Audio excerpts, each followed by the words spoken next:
Hi there guys, how's it going? Welcome to another EDH Geeks video. And so, it's happened. Finally, after me trying to hold out, it has finally come to this. Great Simpsons reference there we go.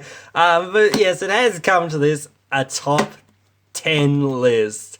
I didn't think I'd do one. I said I'd never, or I'd try to never do one. I think that they're very clickbaity, but you know, the thing is we need to get clickbaity, so that's the way it is. I'm sorry.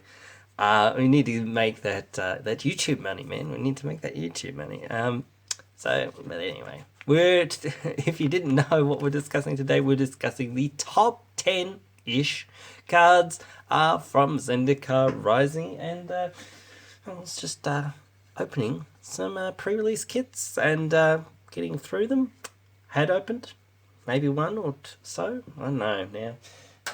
I lost track because so much videos to record. But anyway, we were talking about the top commander cards, and with an honorable mention, I want to talk about Forsaken Monument. This is that big 5-mana enchantment. Well, big, I mean big, but big 5-mana artifact that comes in and doubles your colorless mana sources, basically. It adds one additional colorless mana for whenever you tap a a permanent for a colorless mana.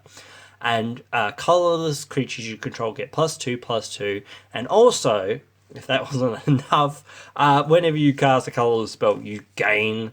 Is it 1 life? You gain a life. Yeah, you gain a life. This seems very good, but it's very, very fringe. It is only good in basically colorless decks or in very colorless heavy decks. I was thinking about it for my artifact deck with Jorah, but I don't know whether it's good enough to go in there, but it is a fully artifact deck, but or mostly, but you know, like the most important part is the artifacts, but it's still kind of like, well, I don't know. I don't know, dude. Hopefully, I don't know. But it is very good, and I think it will fit into lots of decks. It obviously makes colorless now, obviously, much better than mono white. No doubt. That's it. Mono white's done. That's it. Because all of its good things are coming from colorless anyway, or basically. So honorable mention to to Forsaken Monument. But now let's get into a list that I've come up with. I know some people are going to be talking about one of the biggest cards in the set. Maybe it's on the list. Maybe. But Confounding Conundrum. This is that enchantment that comes down and says you can't ramp, which will make me very sad. This is a blue enchantment for 2 mana. It comes in and it cantrips, which it didn't need as well. But it says if a player would play a land rather than... Well, basically it says if they would play a land rather than the first land they play each turn, then they return that land to their hand. So this stops ramp and it stops people fetching. I do not want to ever see this in a game of Commander. I will tell you to go and rip that card up, because this is going to be so annoying to me, because I play so many green decks, man. I like playing green and trying to actually get into the game and play the game. I know it's 1 in a 99 and you're going to get it once in a million times. Well, not once in a million times, but, you know, once in that 99, in that 7 or whatever. So, but in CDH, I think it'd probably be pretty good, as I've heard, and I just don't want to see it, but I know it's good. Angel of Destiny up now. That's the big angel. Well, big angel. This is a big angel. It has double strike and flying, but it also sort of has lifelink. It says whenever it hits a player, you and that player both gain that much life. However, oh no, it doesn't. Oh no, yes, that is how it works. Yeah, so they get hit for 2. Yep, you gain 2, but they also gain 2. So you are up 2 in that exchange. Then it has this really weird win condition, or not win condition, but basically kill mode, where if you have 15 or more life than your starting life, you kill the player that you just hit. So that's not going to be very hard if you build around this card. It's going to be pretty easy. It's a big mythic. It's going to be hard to block. It's probably going to get killed right on sight most of the time, though, if anyone has sense to kill it or the removal of the killer, it's going to get killed by the player. It's attacking, or you're just going to get bolted or something. Not literally bolted, but you're going to get something so that it doesn't trigger the way you want it to, or Teferi's protection or something. You can't now target that person or whatever, something. There's going to be some way that doesn't work, but it's going to be dumb when it does, and good when it does. But all those hurdles around, everything has that clause where you go, oh, what about this or what about that? But on its own, if you put it in a vacuum, everything's good. Next one, Velcro Explosion. If I was to say Awakening or whatever. Velcro Explosion, this is where this red enchantment, when you play a land, so landfall, you exile the top card of your library and you can play / cast that card this turn.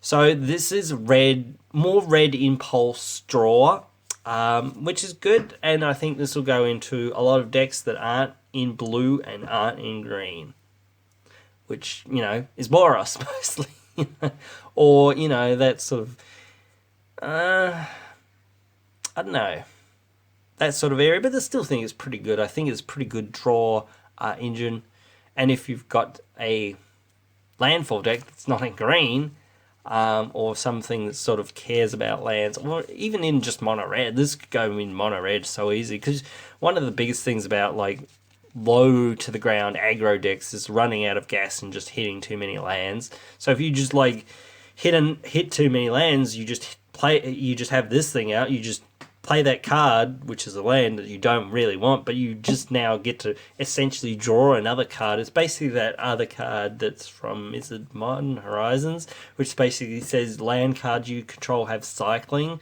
I think it was also in a Precon Commander deck recently. But yeah, it seems much like that. It just gives you card advantage for when you have lands that you don't really want. Next one up is Scoot Swarm. This little green guy. I love this green little dude. He just makes more and more of himself, man. He says, whenever you play a land, so landfall, you create a 1/1 green insect creature token, which is basically this little boy here. But I believe it's if you have 6 or more, you create a copy of the Scoot Swarm. So once you start making certain number of land drops, you can just start creating more and more copies of this little bug boy, and just amass an army of these bugs and just go so wide so quickly with this. It's amazing. I've seen some dumb things happening with this card, and I'm hoping to pull one for myself. I don't even have a landfall deck, and I think I need to build one now, just to put this card in there somewhere. But yeah, this card's really good. Also, this next card's pretty good in a landfall. Ancient Green Warden. This is a really big boy. This guy is Crucible of Worlds on a stick. And he's a panharmonicon, basically, for landfall triggers. So whenever a landfall effect triggers, it triggers an additional time. This is going to be so insane in landfall decks. I cannot believe this. This is Ramonap Excavator or Crucible of Worlds, whatever, where you can play lands from your graveyard, and then it's Panharmonicon on a 5/7, I think it is, body. This is a ridiculous creature. This thing is going to be so amazingly good in these landfall decks that are going to come out soon. Next up is Thieving Skydiver. This thing is a small little flyer, but if you kick it, you can steal somebody's soaring. And I'm going to be really sad when somebody is going to go do this to me. I can see it's going to happen at some point really soon. But also you can just steal somebody's equipment. You can steal their foot boots, their lightning greaves, and auto attach it to this dude. But also, the thing that I found out about this card is the way it's worded, you can also just equip your own things to this thing. But honestly, of course, you want to steal somebody else's soul ring or whatever. But please don't steal mine. Just steal that other guy's. Steal his. Steal his soul ring. His soul ring's better than mine. It's foil or something. Whatever, I don't care. It's an alt art soul ring. His an alt art. Mine's just a regular one. You don't want a regular one. You want an alt art one. So don't steal mine. Next up is Myriad Construct. This thing is dumb. This thing is pretty dumb for a colorless card. I know it dies. I don't care. You're just going to get a bunch of things off of this thing. If you can find ways of copying this thing as well, because basically the effect still triggers. So what it says is when it is kicked, it comes in with a bunch of +1/+1 counters. I think it's 4, I believe. And when it is targeted with a spell, you sacrifice it and create X/1/1 constructs, I believe, where X is its power. So what you're going to do, basically, with this thing is you don't care if it's going to get sacrificed. You just want more 1/1 things. So what you're going to try to do, and hopefully this works, I'm not sure, this could be a thing where the rules of state-based actions don't quite line up with the way I think that I hope that it'll work, is if you can write a replication this thing of yourself. So what you're going to do is you're going to create 5 copies of this thing, right? Excuse me.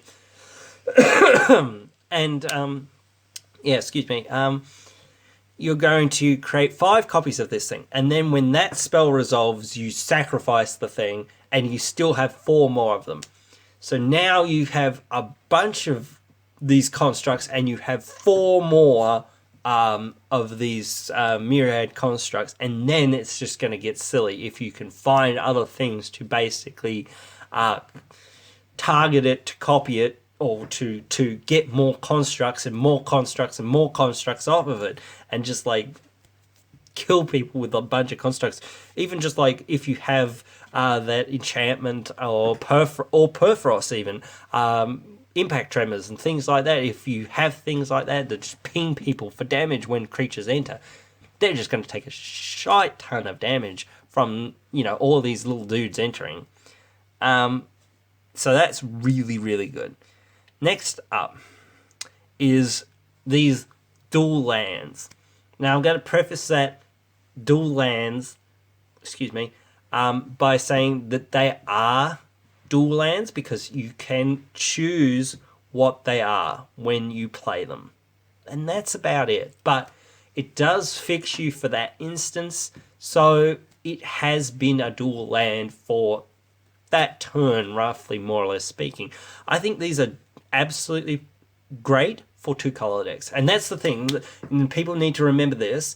Well, the way the rules are for Commander, and I believe this is going to be backed up by somebody else, is that these count as both colors, because they have the text box or part of the text box of the other card on the other half of the card, basically. So it shows you the mana symbol of the other color that it taps for if it was on the other side.